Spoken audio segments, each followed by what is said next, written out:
Tēnā koutou katoa, e rau rangatira mā, tēnā koutou, e nā rangatira korua, tēnā koe Vicky, e Iona, e nā iwi e huhui nei, tēnā koutou, tēnā tātou katoa. It's fantastic to see you all here this evening. It's cold outside, but it's nice in here, and we've got a really interesting and insightful kōrero ahead of us, I know, with both Iona and Vicky, who I'm delighted to have on the panel. Before we start, I just want to give you a few housekeeping instructions. So we are here courtesy of Russell McVeigh, great thanks to them. If in the likely event there is an earthquake, drop, cover, hold. In the case of a stay, if there's a fire, again there'll be warnings. We then follow the floor staff will direct us as to where we go, and there is an assembly point on the street outside. So we take our instructions from the floor staff. Okay, and we will, however, if there was an earthquake, have to walk down the stairs. All right, so with that said, welcome to this session which is focused on systems leadership. It's a term that has been used a lot and is now front and centre in the new Public Services Act. There's a real focus on the working of public sector leaders across the system, collaboration, but we actually are really interested in how do you make this work? How does it happen? What does it mean to be a system leader? And we're very lucky to have two wahine toa who are system leaders here to talk to us about their experiences tonight. So the way this is going to work is we'll have a bit of a panel conversation with me leading some of the questions and Vicky and Iona telling us about their experiences, and then we'll have an opportunity for questions from the floor, and then our plan is to allow a bit of networking opportunity after that as well, where you'll be able to have a chat with Vicky and Iona yourselves. So I am Liz MacPherson, I should have said to start off with. I'm the IPANZ President, and it's my pleasure to help facilitate this session. So I'm going to start off by asking Vicky and Iona to just give you a little bit of a snapshot to tell you who they are and to give you a bit of a snapshot of the systems that they lead, to give you a bit of context for some of the other questions about things like what is system leadership. So I'm going to start with you, Iona, to tell us a little bit about the system that you lead. Nā me nui kia koutou katoa. I apologise for my voice in advance, it's not usually like this, but it is tonight. Thank you, I'll try and keep it. So Liz asked us to think a bit about, to give you a bit of an idea of scale of in my case, the education system. And I'll stick to scale at this stage. So there's around about 1 million students in the system. There's around 100,000 teachers. That doesn't include university and tertiary teachers. There's 100,000 whom we pay. We pay about $90 million every fortnight to those people. We will spend between $1.3 billion and a bit more this year on property. Our payroll, by the way, is I think the second largest in Australasia. Within the system itself, we have 2,500 schools, thereabouts, around about 5,000 early learning services, and more than 70 tertiary institutions, although we're trying to reduce some of those. We have, within the sector arrangement, if you like, one public service department, the Education Review Office, and we have two Crown companies, N4L and EPL. One deals with fibre and that sort of stuff, getting into buildings, and the other does payroll. And then we've got 4 Crown entities, the Educate New Zealand, which deals with international education, which is, as you'd imagine, at an all-time slow at the moment. New Zealand Qualifications Authority, Tertiary Education Commission. And we also have Te Kura. Te Kura is what some of you would know as correspondence school. It alone has 20,000 students or thereabouts. So scale, sort of big. Quite well spread, and one of the things you will be pleased to know is that because all of you went to school, you are an expert. We find that on a daily basis. So there are some people in the audience who work for the ministry, and they will attest to the fact that we actually know very little relative to the population at large. So thank you. All right, so moving on to... Tēnā koutou katoa, ko Vicky Robertson aho, ko te tū whakaere manatu matutao, o uri katahu ho, tēnā koutou katoa. So yeah, thank you. I'm not sure where to start on our system. So essentially our system is the environmental system. So the environment, anybody that touches the environment, land, water, sea, air, when you step outside your door, what do you drive? Everybody's part of that system. So we kind of think of it as concentric circles and have humility, I think is what Iona's saying, around actually Wellington's important, but Wellington doesn't make all the change. So it's really a process of going, if we're after long-term outcomes for the environment, who and where do we need to affect change, and who do we need to work with? So what that looks like for us is, there's a small circle in Wellington, and I can talk more about that in terms of the way that we run our CE leadership around some pretty important things. A treaty partner is probably on our first circle, and then we move to those who work alongside us to deliver policy, local government, so that's 77 councils, 16 regional councils. They are more in as a partner as well in terms of delivery, farmers, business, and civic society, so ENGOs and others. So they're all part of how do we make a system change work.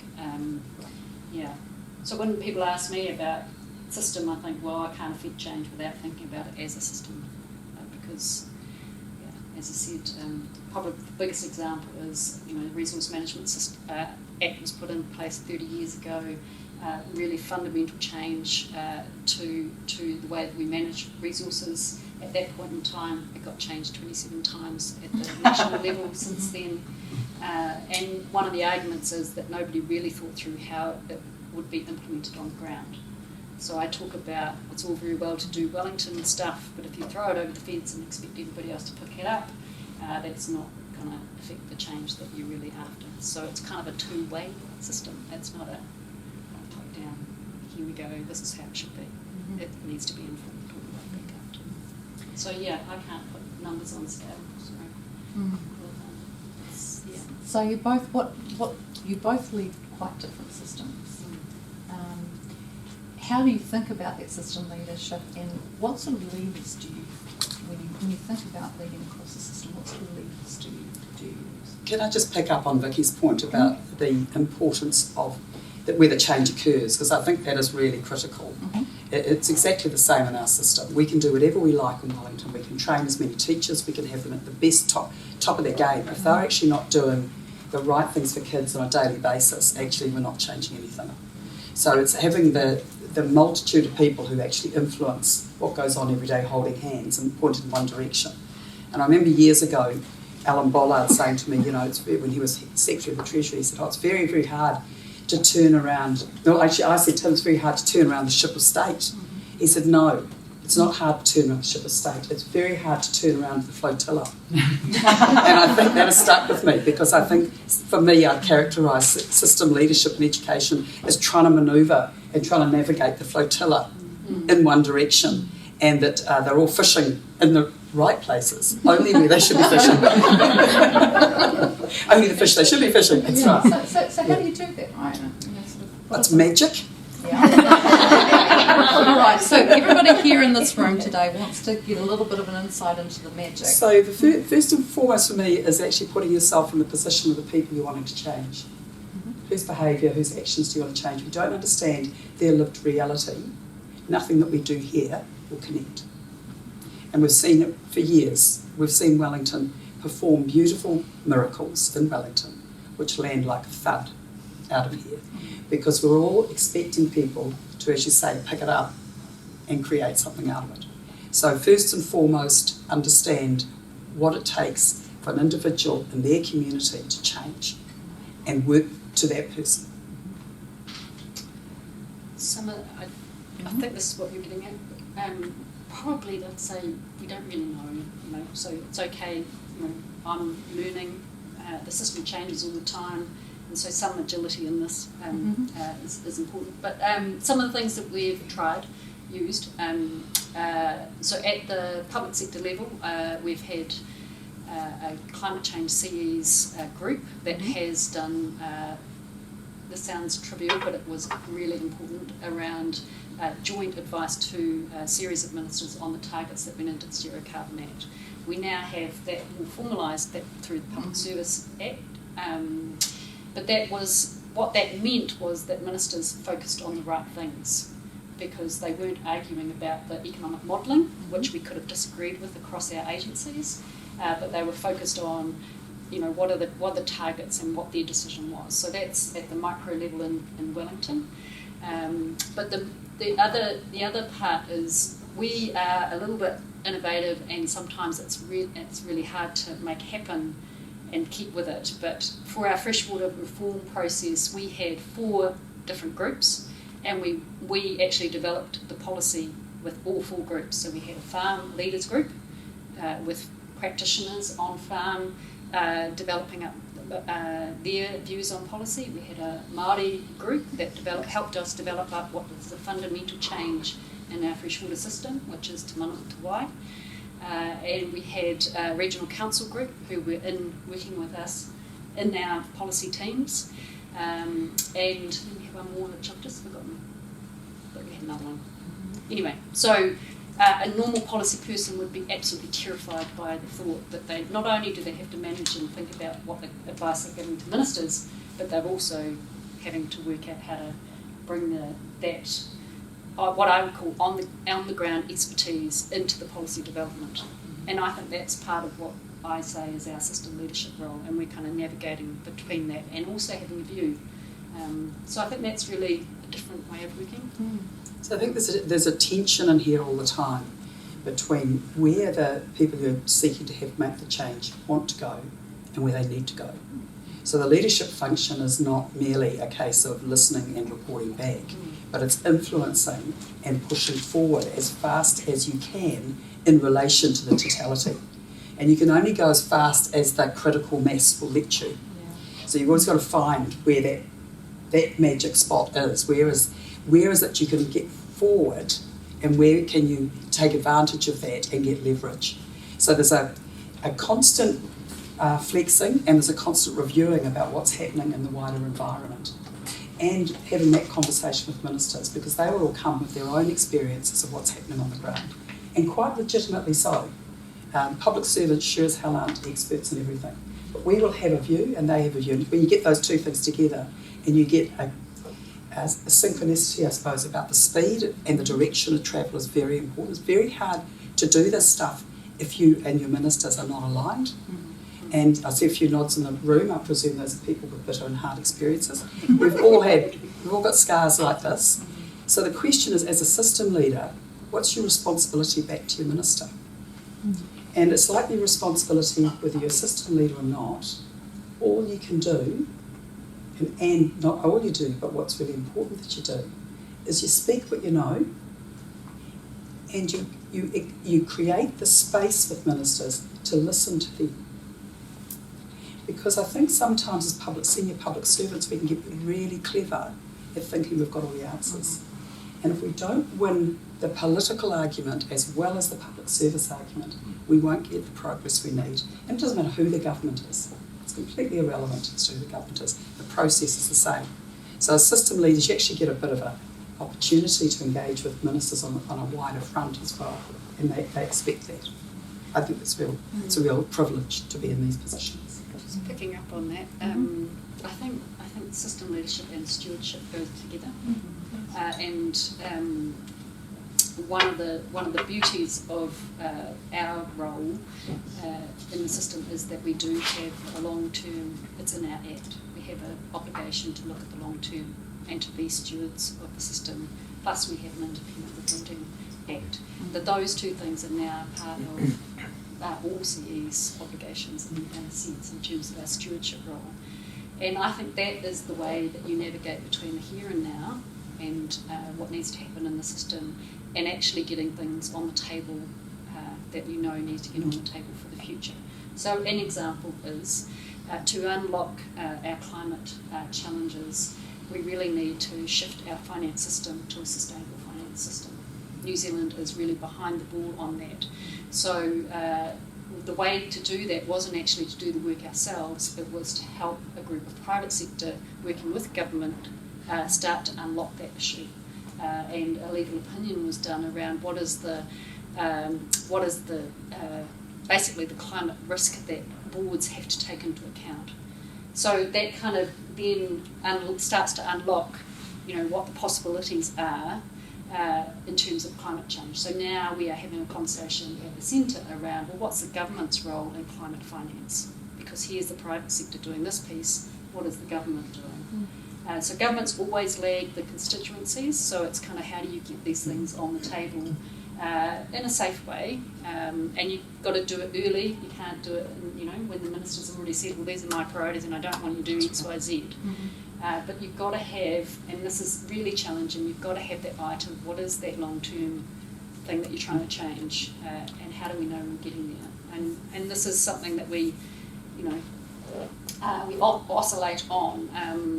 And I'm a little bit crazy sometimes, and sometimes I don't actually ask for the mandate because I say, well, this is actually in service of the stewardship role. I'll let ministers know what we're doing, but yeah.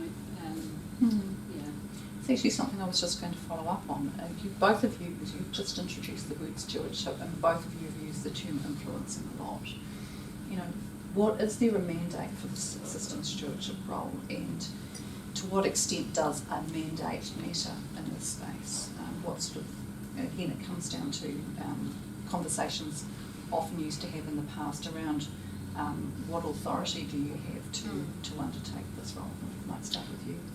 Oh, I think there's a huge authority and there's an expectation, actually, that somebody's got their eye on the lot game. We hear it a lot, I hear it personally a lot from the sector.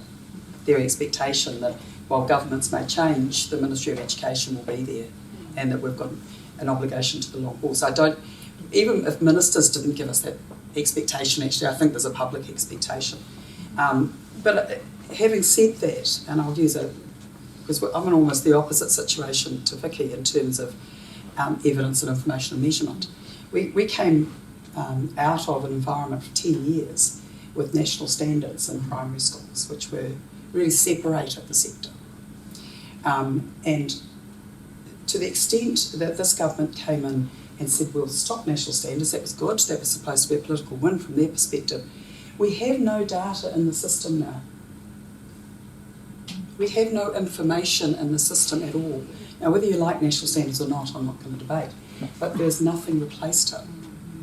So now we're talking to the government about the long-term risks of literacy and numeracy going down the drain in this country.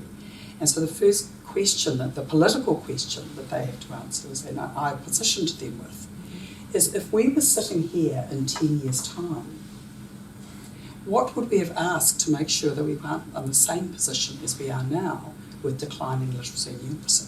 Because those questions clearly weren't asked, and these things take a long time to happen. So you have to have markers on the way that tell you a story about whether or not you are actually trending to where you want to go. And at the moment, we're free of data.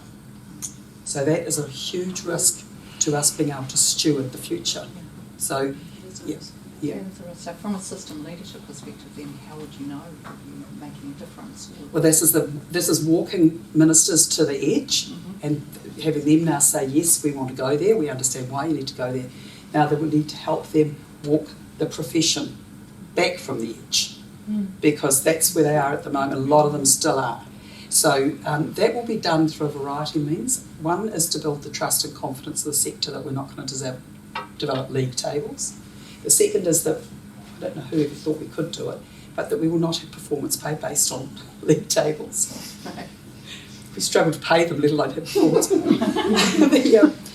That the information, any information they give to the centre will go back to them and will be used by them in the way that they want to use it. So it's that building of the confidence, the trust. And Liz, you will have been through a lot of this in your previous role with the collection of stats. Absolutely. So very similar approach to without trust and confidence in the sector, nothing happens. And in terms of, so do you think that the skill in, well, are all CE system leaders of a type, and what skills and capabilities are necessary in a system leader? Well, to a greater or lesser extent, yes. I mean, certainly there should be a consciousnness about the wider system you're in. I mean, it's not a voluntary thing in my job. No. So there's a number of steel threads that create a system, and they are, in my case, kids first and foremost, really are common first and foremost. And then there's we own the entire pipeline, if you like, with teacher supply. We have the curriculum. We develop the resources. We're supposed to have the data. There's a whole again. So whatever you look at, the ministry touches something or is engaged or is responsible in some way. So it isn't an option. If you take this job, you take that job. Now, in the Education Review Office, where I was before, I didn't have to do all of that. But I certainly needed to understand how what I did in the Education Review Office would impact on the behaviour of teachers, how it would feed back into the policy of the ministry, how it would touch on teacher education. So to that extent, the scale is different, but the connections are still there. And you have other CEs who are part of the system that you lead? And how does that work? So in my case, for example, we're now doing a small reform of the resource management system. It's bumping up against our buildings, can I say? Yes, apparently.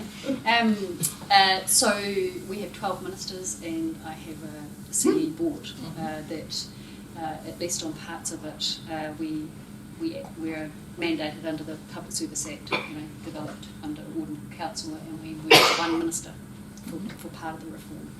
We're actually taking that approach so that CEs are in part of trying to get not completely agreement, but at least the issues in front of ministers with agencies' views, and as much as possible trying to get ministers focused on the critical issues and not all the things that we could disagree with, because we could disagree with a lot.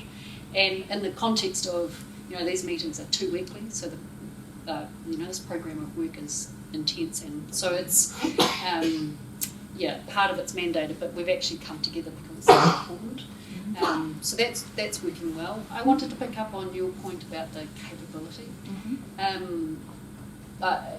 This was my point about part of it's actually courage.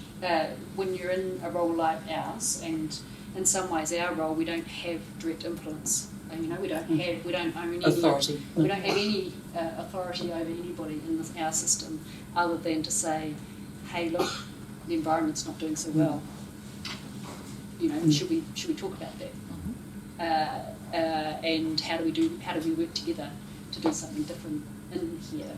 So I think partly it's a courage, partly it's also an ability not to think about where you can find friends that can work with you. A lot of this public service, we worry about who's going to get in the way, and we manage them. And I think it's shifting that to, this is a systems view, everybody has a role in it, some people have more of a role, how do we work with them? And that means giving up a bit of power, a bit of we're right. It means, actually what I've seen as a cultural thing is people lose what their role is. So if we're talking to all these people, what's our role? And so it's actually giving confidence about there is a really valuable role here. We talk about the ministry in the middle, the one that can take all of those views and try and get to solutions, right? And that's not easy. So there's a capability in the way that we think.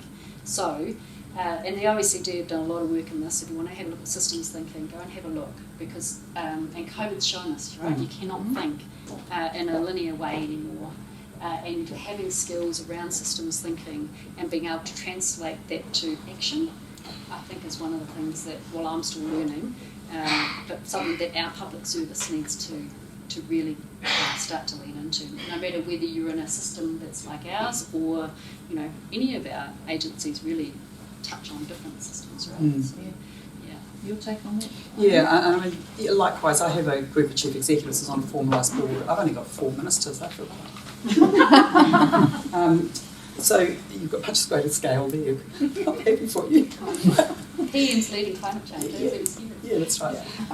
So 4 ministers, with Minister Hipkins being the lead minister. He maintains budget and policy control over most aspects of the portfolio. But he's also, as you might imagine, got a few other things on his plate this year. Just a few. But I also have monthly meetings with the chief executives of the Crown entities, the sector and Aero. And that's really been quite important because that's again allowed us to decide on what we consider to be the most important things, and the focus that we've agreed is equity, because it's clearly the biggest single issue in education that we have to address. And that's particularly in the context of Article 3 of the treaty. And because we deal with Articles 1 and 2 as separate organisations, whereas at Article 3 we come together far more. Online learning and responding to COVID. And it's not just in the daily event. I mean, there's a massive issue for international education, for example. It's a massive effect on attendance at school. The vaccinations thing is still having a major impact on students attending universities and so forth, so that's why that's there. So we do work together, and I think Vicky's right that when you, again, there's trust and confidence you've got to build here, there's professional relational trust. The reason that we are different organisations is because over the years, successive governments have thought it was better to have some tension in the system than not. And if they didn't want any tension, they would give it all to us and we could just do it. But they have decided that tension's healthy. So working with that is important, recognising it and valuing it for what it is. So TEC will have a particular set of interests. The Teaching Council, not always the same, right? TEC is the funder, Teaching Council is delivering, Teaching Council is absolutely independent. Doesn't even have to take account of government policy. So how we wrap ourselves together to come out with something that makes sense requires work. Fundamentally, if I didn't trust those people, it wouldn't work. How do you earn the trust? You earn the trust by doing what you say you're going to do, doing what you say you're going to do, and connecting it to the value proposition that we're all here for. Because one of the fabulous things about the public service and education service is there's a high degree of agreement about where we want to get to. The difference is how we might get there. So linking daily, how does this connect with the value proposition of the people in front of you is really important. And that you can agree on.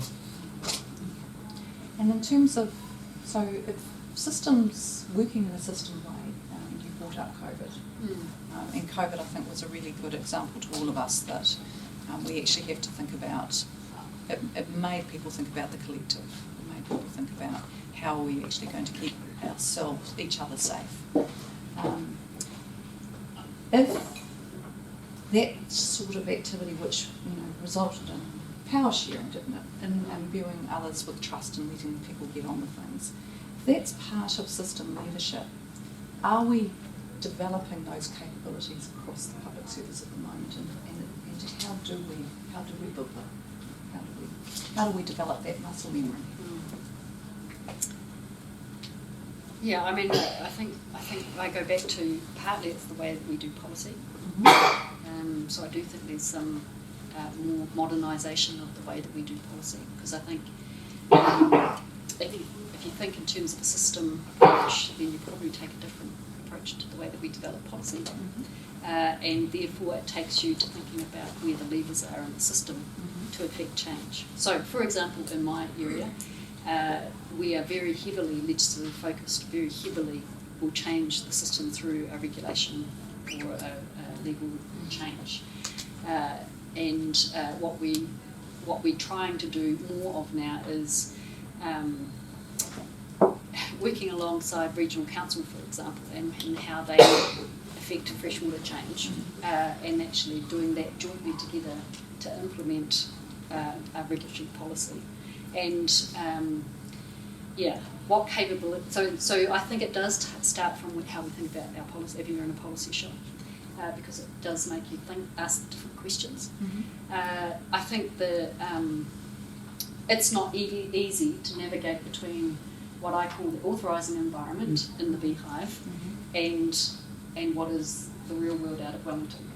And I think we don't talk about that enough. We don't talk about how you might do that and the pitfalls and when we've all had scars when that goes wrong.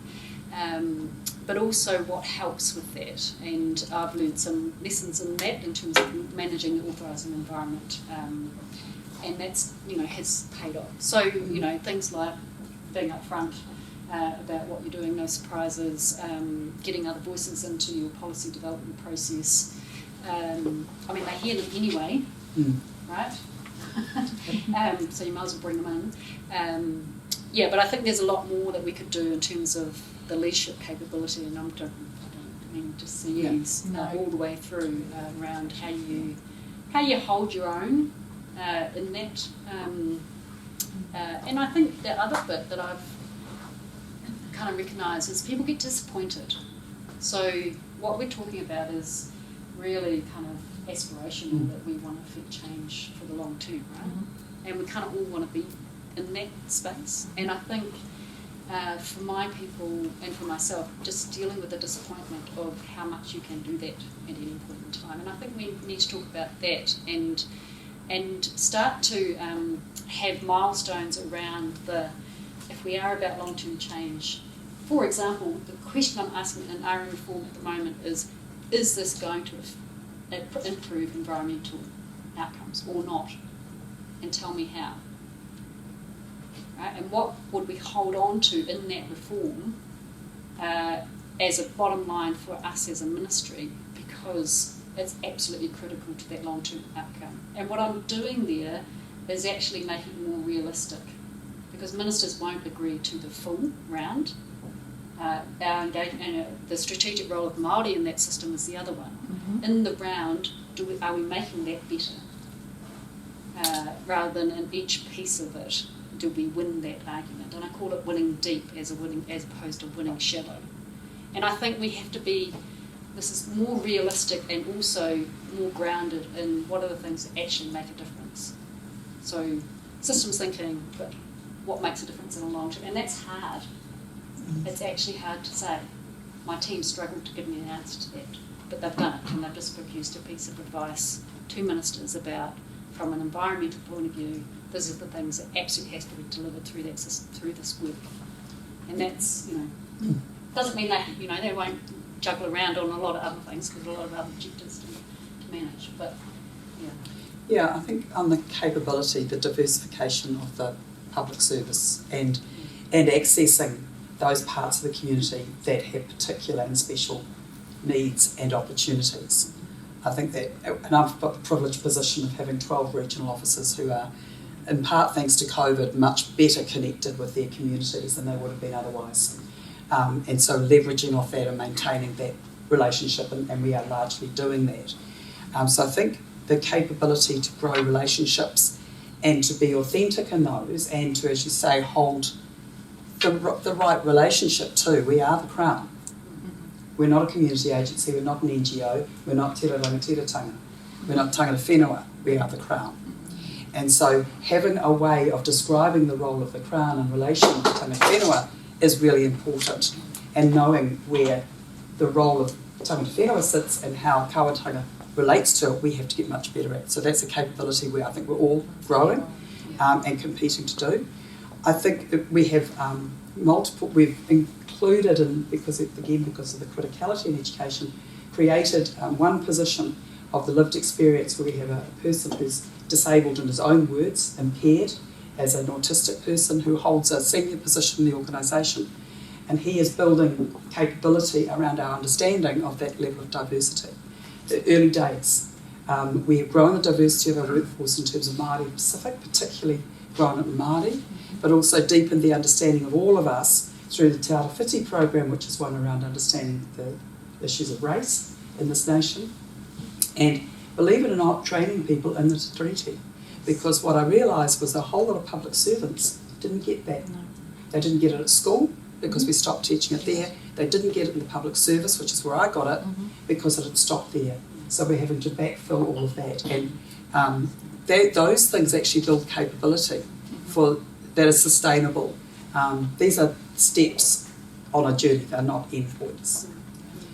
So I think the capability is as much in the aspiration to do different and better as it is in a particular skill. So coming to the role, your role, with an aspiration to do the right thing, to know what the right thing is, and to be passionate about how you're going to get there and be open about getting there. And I think you're right, not being afraid.